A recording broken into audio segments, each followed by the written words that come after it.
Hey, could you tell me where the local Walmart is?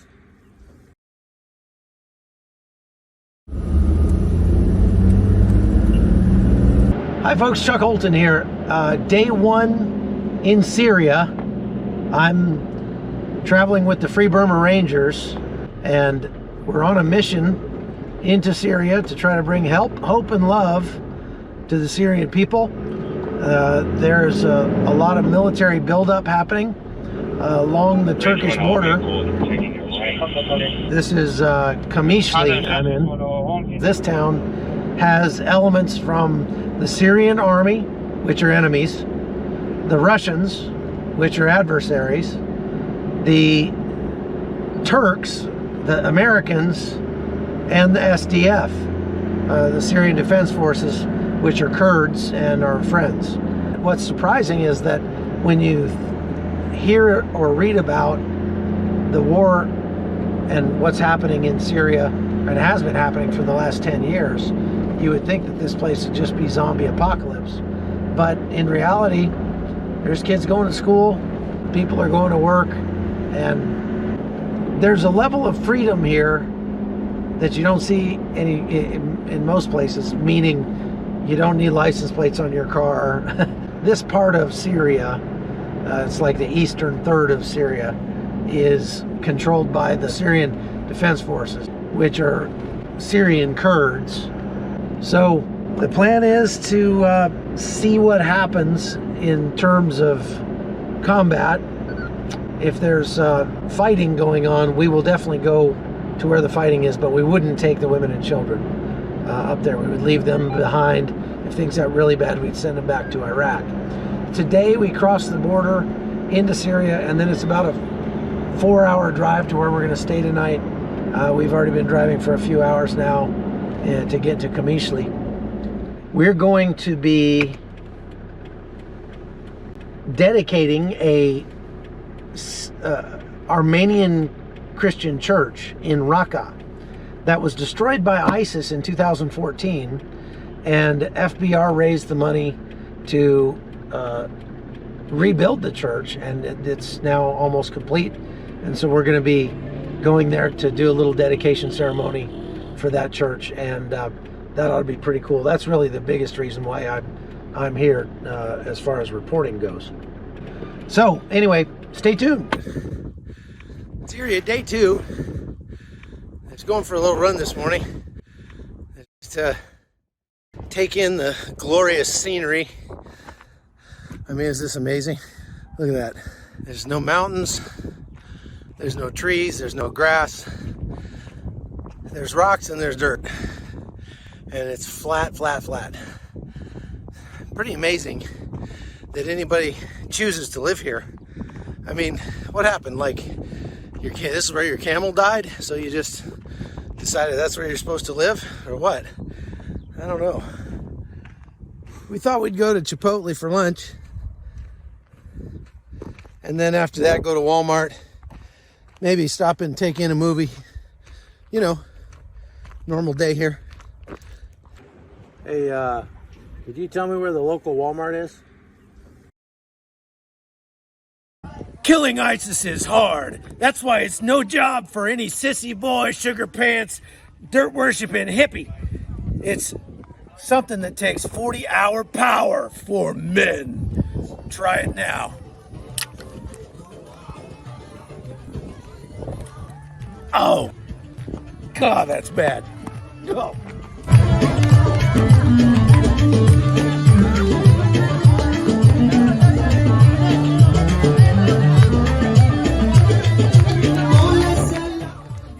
So now it's about 3 o'clock in the afternoon, day 2 in Syria, and we just finished, we just finished lunch, but before that we finished the Good Life Club, and that was a lot of fun. The kids really enjoyed it. Even the adults got in on it. They played lots of games, and we told Bible stories and sang songs, and it's always very popular. Obviously, these kids don't get a ton of entertainment anyway, but it's nice to do some entertaining that can actually teach them something about the fact that God loves them and has a plan for their life. So this family And this village all came from one woman that we got to meet last night. She had 14 kids, and now there's about 70 people in this village, I think.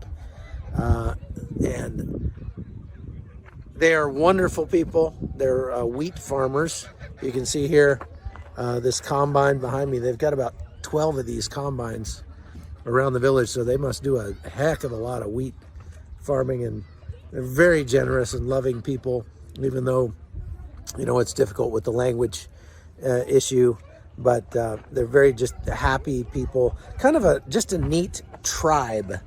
And, you know, I've been listening to a book by that name by Sebastian Junger, and he talks about how regardless of one's poverty or wealth, regardless of their social station or prestige or anything like that, the one thing that is sort of a factor that would make people have meaning in their life, have feel like they're important, cut their risk of suicide and everything like that, is belonging to a tribe.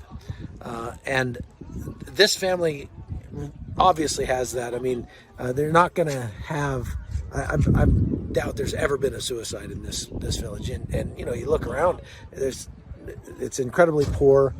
Outdoor plumbing, very little in the way of entertainment, but just lots of work to be done.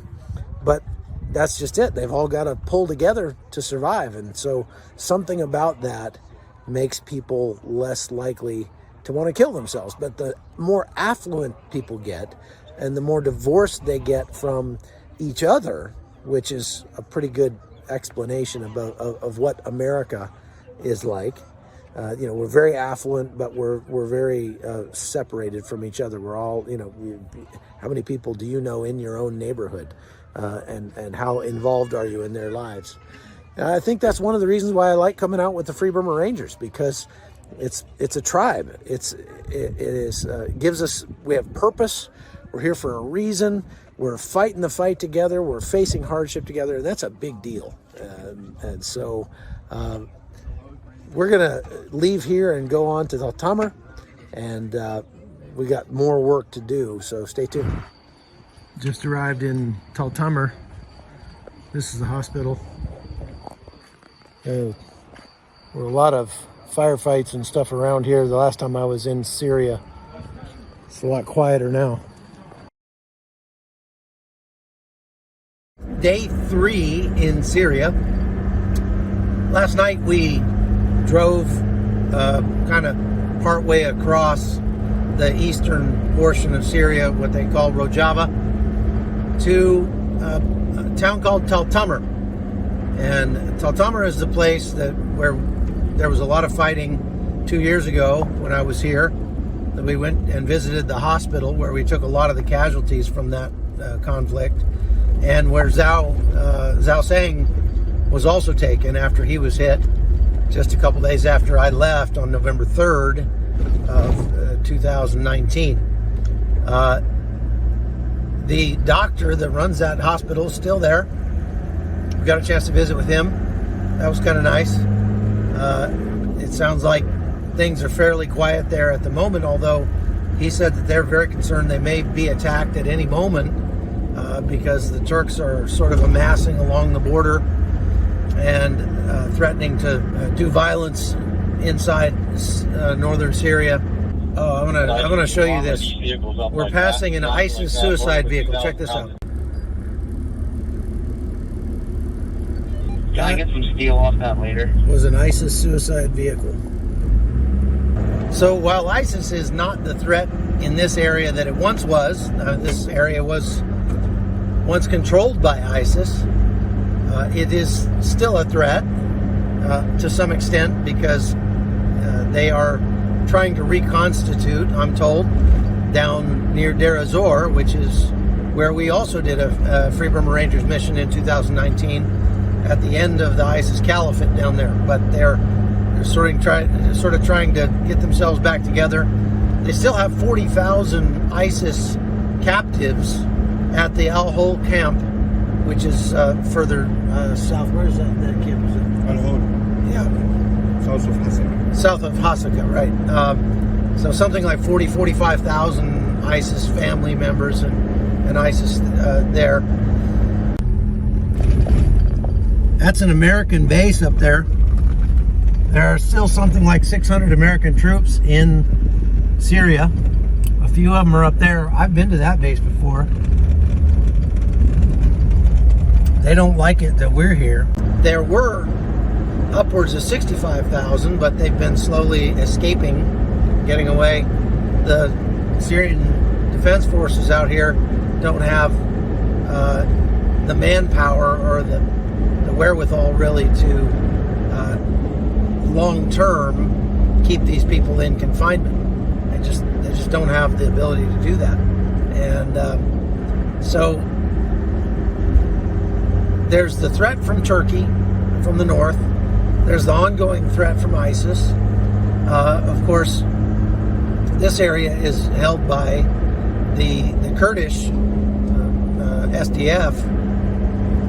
And if you get kind of to the west of the Euphrates River, Syria is held by the Syrian army, led by Bashar al-Assad, the president of Syria. But he doesn't have much sway out here, so it's still it's a powder keg, and conflict can break out at any time. There, this morning, when we came out of the place where we stayed last night, there was a drone overhead doing circles, and I think was probably pretty interested in us, considering we've got a big convoy of technical-looking vehicles, although they're mostly marked as ambulances. What is the main agriculture crop that we're driving? So, it's just it's kind of a dicey situation here right now. We're going to go this morning and do a kids program in Al-Hasaka. Green, what's your name? Muhammad. Muhammad, clap for Muhammad. Sapunu. What color shirt is he wearing? And so that'll be good. That is something we try to do everywhere we go, because believe it or not, even in the worst war zones, there are always children. There are always families who can't get out. And so we try to do something to sort of mitigate the stress that they have to face and show them the love of Jesus. We were able to meet with a militia commander last night from a Christian militia in the area. Turns out he's Armenian. It's a hope for us that we are trying to rebuild again. We are trying to have support again. We have other families here. We know that our people now, most of them left, but now we have other families here that they are from our people, and we see each other like one family. Which I thought was pretty cool.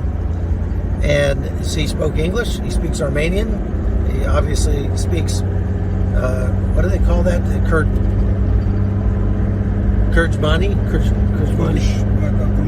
Kurmanji. The language that they speak out here is called Kurmanji, like Jumanji, the movie.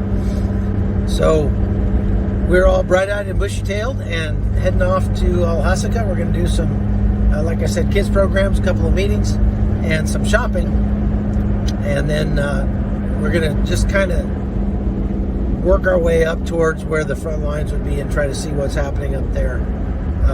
Obviously, we're praying that there isn't any conflict. We're not here because we're conflict junkies. We don't want to see warfare, because warfare is tremendously costly for the people of this area.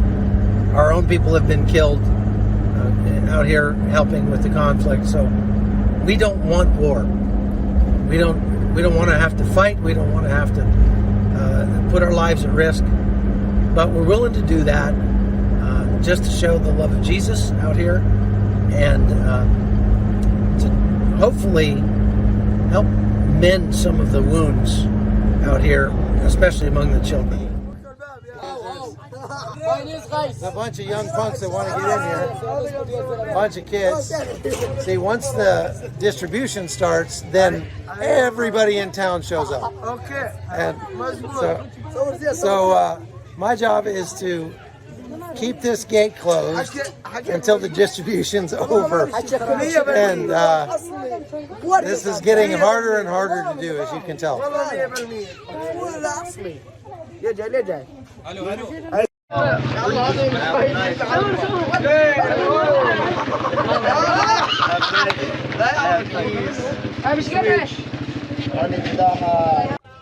We just had dinner right up there behind me. And now there's 9 million people out here on the street because we're blocking the whole street with 11 vehicles. And we're going to go back to our base now and get ready for tomorrow's mission. So thanks for watching the Hot Zone.